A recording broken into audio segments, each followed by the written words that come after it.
Hi, everybody. Welcome to November Part 1 video scope. I'm Jean. I'm a soul coach, a counseling astrologer, if you will, medium and channel. And I am going to be holding a mini soul session. I believe that's Sunday, November 19th, that you'll be able to keep forever. It's about the way that you access intuitively tied to your DNA mapping and encoding, which is what a birth chart is really. So if you're interested in this, I'll have the link for that below. But certainly we are moving through a fascinating time on this planet. We are knee deep in Scorpio energy. But first and foremost, on the 4th, Saturn is stationing direct at 0 degrees of Pisces, where he will be in direct motion, I believe, till the end of June.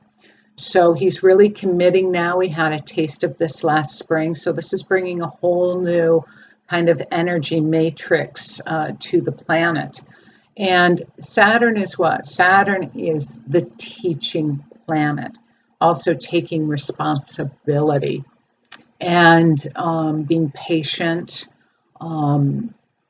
working with long-term goals and approaches, and Saturn entering Pisces, and everything's still moving quite slowly until about February of next year. But we're already feeling this as I'm recording this video. It's an amplifying effect when planets station retrograde or direct. And so it gives us a little bit of an in-depth view of themes that are working on our behalf in our lives. And Pisces is the 12th house ruler and certainly signifies all of that which is unseen. It represents past lives. It represents consciousness, unity, love, compassion, creativity, illusion, deception, anxiety, addictions, over-isolating. But Saturn wants to pull us into practical application with unity consciousness, with your dimensional selves. I'm working a lot with clients now. We're working from kind of an energy viewpoint. I'm long have been studying frequency and how plasma works and the technology of what fifth dimensional consciousness is about. So there's new skills that I've mentioned before that we're learning to build. And this is certainly showing up. I'm working with a lot of light workers now who are moving through limiting beliefs and the old patterns and learning new skills in this very creative space called the fifth dimension. And the fifth dimension is where we are learning to be creator beings and focusing inward instead of the habit of focusing outward and reactive. So it's reaction versus creation is really kind of the useful distinction.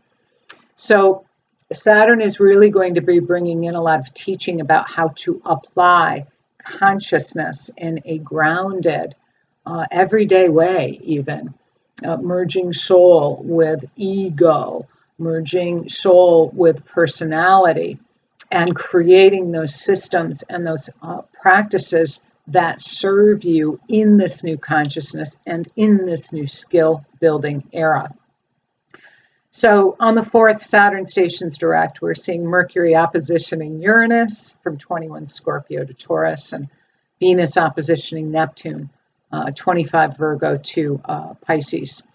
So there's a lot of awareness here with opposition. Situations may come in to your hologram that you're creating through your energy to illuminate things for you, to make you aware of things.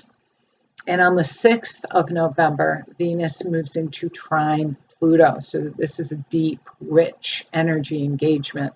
And this is from 28 degrees of Virgo to Capricorn. So this is very scorpionic energy that we're moving through here with Pluto now direct. And we're in the month of Scorpio. And Scorpio Pluto is about the old parts that are dying away and in this new consciousness. If you look at world events, it can be easy to feel hopeless and kind of mistake the death of the old structures, which is what we're witnessing. The United States Pluto return especially is still very much in effect, the last exact conjunction. But it's not a negative situation.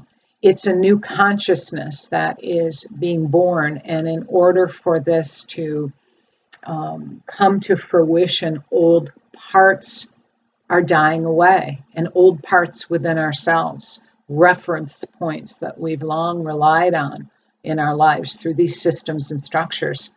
So it's natural to feel a little discombobulated and perhaps even a little wobbly, because what we're moving through here, we have no frame of reference for in this lifetime or even in the near recent millennia. So think these old parts as companions and teachers, and do what you can to let them go. Remember, in 2012 was the birth of the new clock, right? The Mayan clock, tied to the galactic energy and the universe that we live in. And so the birth of the new clock, our solar system crossed over this galactic disk and began a whole new era of evolution. And this is really getting stronger and stronger as Pluto is getting ready to move into Aquarius. And Uranus is all about Kundalini and consciousness, which rules Aquarius, and Pluto, the death and rebirth of these energies. So the big picture of this, it's an era, it's a new era of evolution that we're on. And Scorpio is kind of like taking the composting of the old, and it creates new growth and planting new seeds. And this Libra eclipse that occurred mid-October is emphasizing the loosening of these old parts and to head in the direction of what does feel good and right to you, and to align with that. And this is not a big sweeping action right now. Eclipses carry long trajectories, but in Libra, this is certainly about the balancing of that which is out of balance. That's the karma, that's the dharma, and to be gentle with this.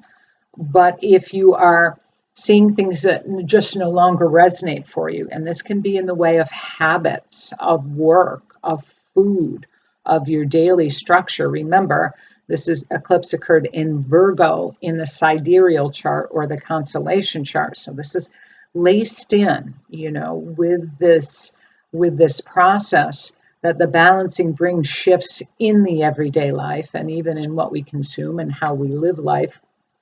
And to head in that direction, because just take a step as that energy creates and pulses. This pulse, this frequency is accessing a whole new energy that facilitates growth and evolution. And some call it the divine feminine. And I think that's right, because this fifth dimensional energy is about the allowing and the working with the internal frequency patterns, your own mind, your own chakra systems, which are just, chakra systems are programmed awareness and processes. But I think this divine feminine, and it ties in beautifully with this manifesting energy that we're learning about, that I'm teaching about a lot these days. And when we focus out there, it creates a reactive space. And when you focus in here, it invites you into that creative space, or working with your cosmic universal energy that lives within you, to code and to manifest your world. Because the Earth's consciousness is rising, and we as individuals have the opportunity to tune into her pulse and to rise with her. And our reality isn't fixed. I mean, it's really a malleable construct that we live within here, shaped by our consciousness. That's what we're learning. That's what we're learning. That's what we're integrating as the old patterns continue to come up for our awareness.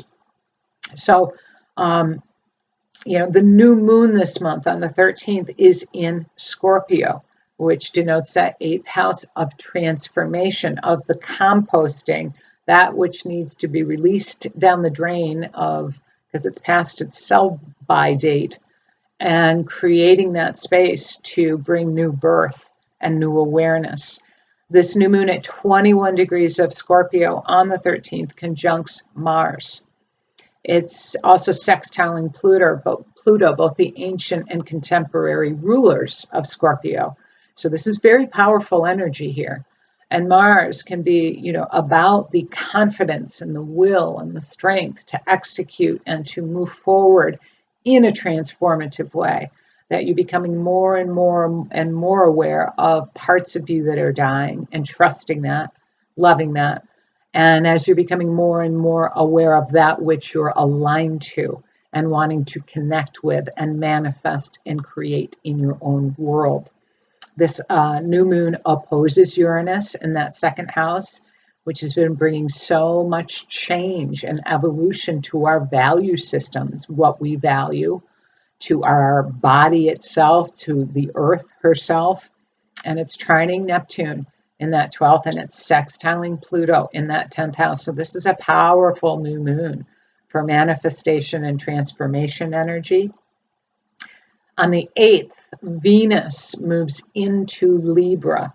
So she's going to be bringing more up close and personal value to this eclipse that occurred in Libra in mid-October. So the ruling planet of this eclipse is now moving into her own sign to bring you awareness and magnetizing energy for that which is aligning, that which is seeking balance, the love quality, the self-esteem quality, the beauty found that is in healthy relating as well. She'll be transiting through here until December 4th.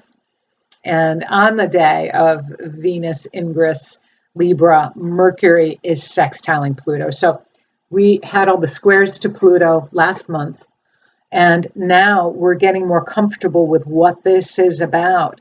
It's being made more real and conscious within us, is what the personal planets do. So this Mercury at 28 degrees of Scorpio is sextiling Pluto, 28 degrees of Capricorn. So this bodes well for resources that serve your evolving life direction, your mind, your transformation. This can be good for financial developments, agreements, commercial activities. The Venus trine to Pluto on the 6th, the Mercury sextile to Pluto on the 8th, and then on the 10th, Mercury heads off into the 9th house of Sagittarius. So we've got the lower mind in the higher mind sign of Sagittarius, again, which is going to be helping us to ground this consciousness trajectory that we're on. Now, what's happening is the personal planets will be transiting into Sagittarius this month. They're going to be meeting up with squares to Saturn, like the personal planet squared Pluto transformation power games last month. This is about, okay, what am I not taking responsibility for? What do I need to handle? There may be things occurring out there in the collective or in the power hologram that require some adjustments and some responsibilities tied to that. Saturn in Pisces Saturn rules Capricorn, of course, so this is about authority and control. And in Pisces, we are certainly going to be seeing, especially May of 2024, an increased focus on controls tied to all things health oriented. But being aware of that, awareness is everything, and that allows you to choose. And a lot of this time is about what you're willing to participate in and what you're no longer willing to participate in, what is no longer a match for you. So Mercury, through that 9th house from the 10th until December 1st, is really going to be bringing up some perspective here. The sun will join in on the 22nd of November. Mars is going to join in on the 24th of November. So we're going to be seeing this shift from the scorpionic transformation that doesn't happen in a vacuum, as we're bringing in broader perspective, higher consciousness, and wanting to reach out for more knowledge of how do I learn more about these skills, understand myself, what do I need right now? All great questions. And Sagittarius, of course, has to do with travel, both of the mind and literally. So wishing you all very well this Scorpio season. Much love to you.